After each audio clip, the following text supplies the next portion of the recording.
Hi hello नमस्कार, मी सुप्रिया आणि तुम्हा सर्वांचं स्वागत आहे आपल्या एका नवीन व्हिडिओमध्ये। जेव्हा तुम्हाला अगदी चमचमीत खायचं असतं पण तरी पण खूप तामझाम नको किंवा वाटण वाटायचा कंटाळा येतो, अशा वेळेस तुम्ही झणझणीत कोणती भाजी बनवता नक्कीच मला कमेंट करून सांगा। चला तर मग अशीच एक झणझणीत भाजी आज आपण बनवणार आहोत, जी भाकरी, चपाती आणि भातासोबत देखील खायला अप्रतिम अशीच लागते। चला तर झणझणीत बेतला सुरुवात करूयात। त्यासाठी कढई गरम करून घेतली, तेल टाकून घेतलं, तेलात जिरं, मोहरी आणि कढीपत्त्याची फोडणी देऊन घेतली। आता वाटण नाही वाटायचं म्हटलं कोणता पदार्थ डोळ्यासमोर येतो म्हणजेच कांदा।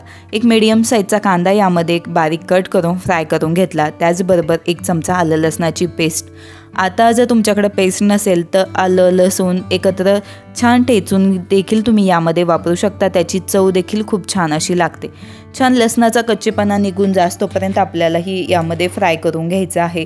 त्यानंतरनं एक अर्धा टोमॅटो घेतला, तो देखील कट करून या तेलामध्ये फ्राय करून घेतला। त्याचबरोबर थोडीशी बारीक चिरलेली कोथिंबीर आणि सुके मसाले।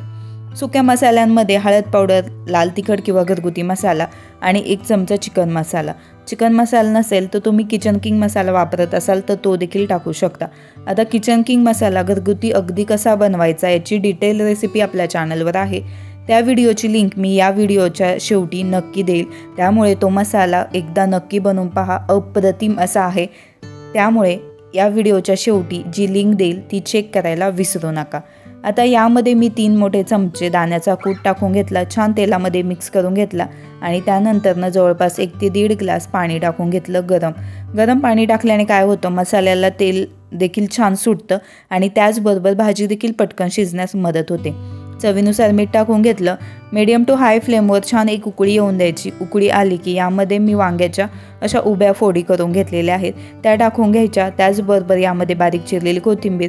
मीडियम फ्लेमवर 4 ते 5 मिनिट किंवा 5 ते 7 मिनिट छान ही भाजी शिजवून द्यायची आणि मस्तपैकी झणझणीत वांग्याची भाजी आपली बनवून तयार होते अगदी काही मिनिटांमध्ये। जर तुम्हाला बटाटा आवडत असेल तर तुम्ही बटाट्याची भाजी देखील अशाच पद्धतीने करू शकता किंवा डायरेक्टली तुम्ही वांग बटाटा देखील करू शकता।